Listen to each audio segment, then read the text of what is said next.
Feedback, if provided in a regular and constructive way, is definitely one of the best ways to help people grow and develop themselves and elevate their performance. Yet, it's also one of the most underutilized tools, but that doesn't have to be the case. In this video, I'm going to share with you 7 tips on how to deliver feedback effectively, meaning that people can take it well and act on it, and we don't have to stress out before or after delivering it. Stay to the end to also learn about a proven structure for impactful feedback.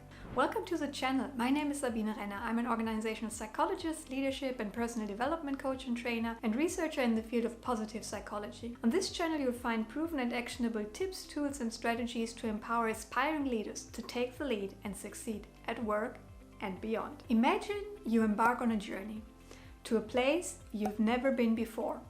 In order to get there as quickly as possible, you will probably get a map. Check out the path and use a navigation system that would give you valuable information, also known as feedback, along the way, showing that either you are on track or that you've entered a wrong path and that you're taking a detour. Wouldn't it be super helpful to know that either you are doing well or that it is time to actually course correct? Wouldn't it make navigating through life and work so much easier and much more engaging and empowering? What strikes me when talking to many managers is that they actually all know how powerful feedback can be, yet only very few of them use it on a regular basis. And I think that there are a couple of reasons for that, and I have to admit that I've been guilty of many of them myself too. Now, let's look at the most typical ones. Giving feedback just makes me feel very uncomfortable. I have to criticize, and how will the other person react? What if he or she doesn't agree and pushes back? What will he or she think of me, and how am I actually going to handle any kind of emotional reaction? I hesitate because I know people are already under pressure. I actually don't want to cause even more stress. I just don't know how to do it right because nobody has told me how to do it. I just simply don't have the time to provide feedback. Now, I've been there myself, I know how hard it can be, and that's why I've put together today's top tips for effective feedback to make your life as a manager and leader much easier.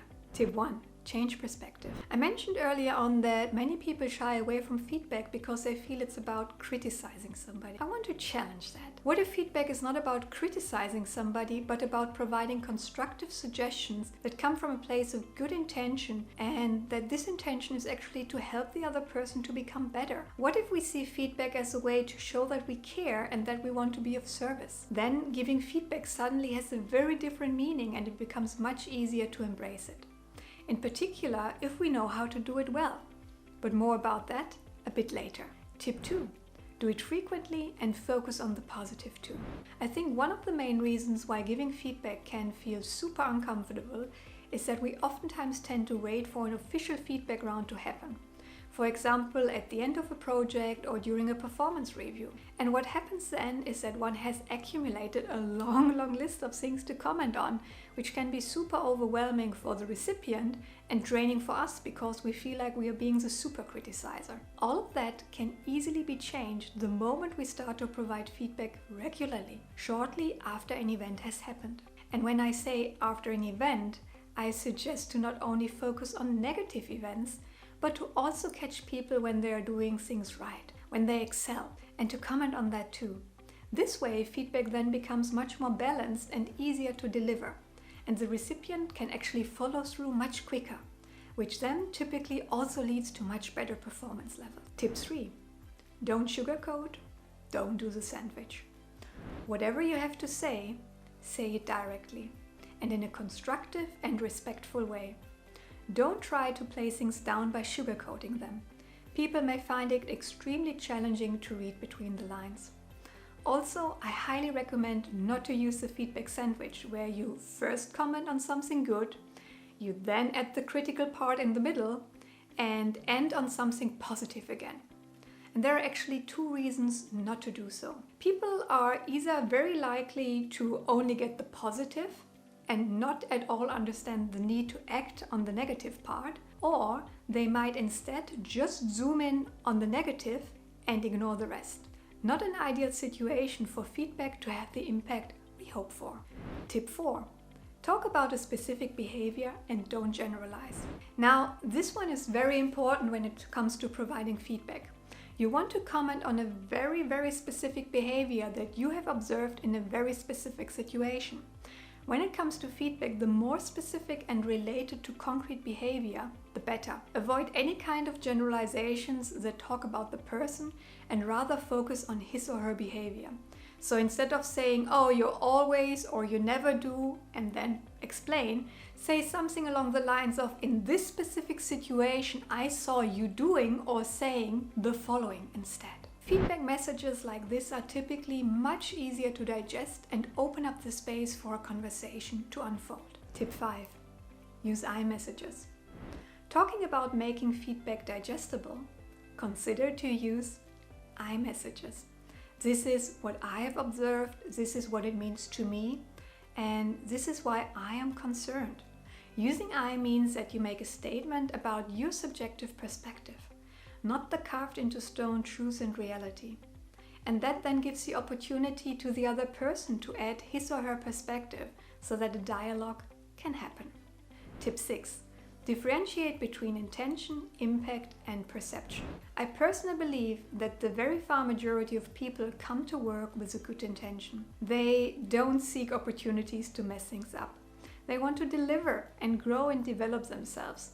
Mistakes are part of the journey, and feedback is a great way to turn a mistake into a learning opportunity.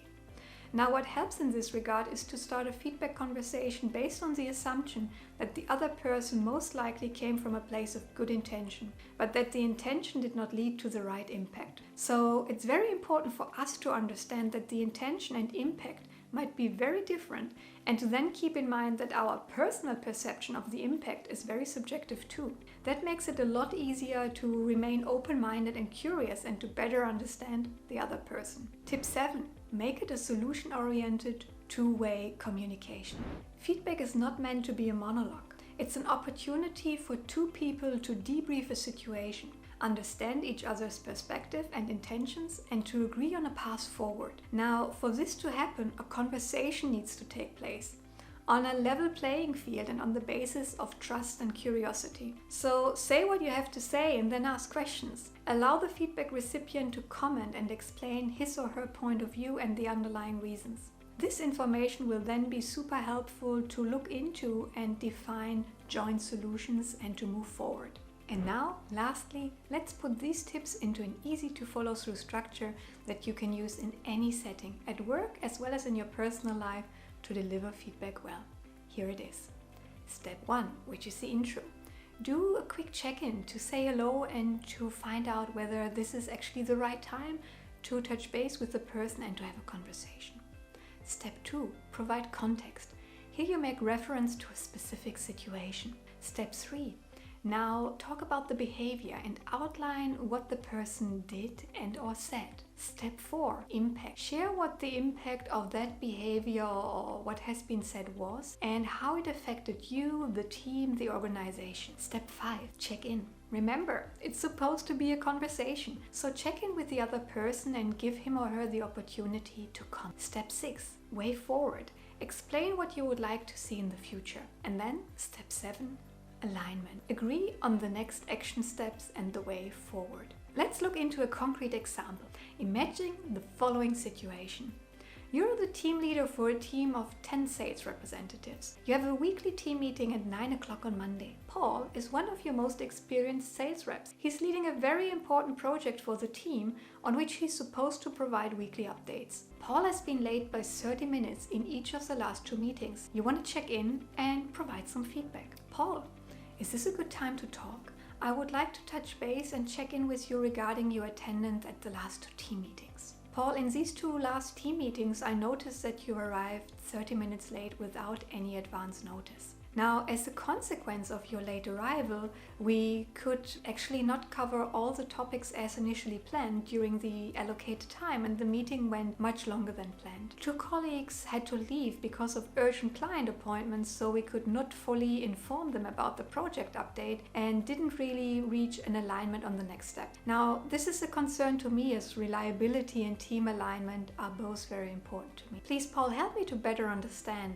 what was the reason for your late arrival. arrival. And now Paul explains, and now let's assume for the sake of this example that there was actually a good reason for his late arrival, that the reason has been addressed in the meantime, and that Paul also apologizes too for the inconveniences caused. And then you continue and you could say something like, good to know that there was a reason which has been addressed in the meantime. Going forward, in case you experience a similar situation again, Paul, could I ask you to please inform me in advance and share the most important project-related data with me? Would that work with you? Now, by following this structure, you'll be able to provide any kind of feedback in a clear and open way that also helps you build strong relationships and find and co-create solutions together. I hope these tips and the structure provided are of value to you. If so, please hit the like and subscribe button for more proven tips, tools and strategies that will help you and your team succeed. Thanks so much for watching. I look forward to seeing you in the next video.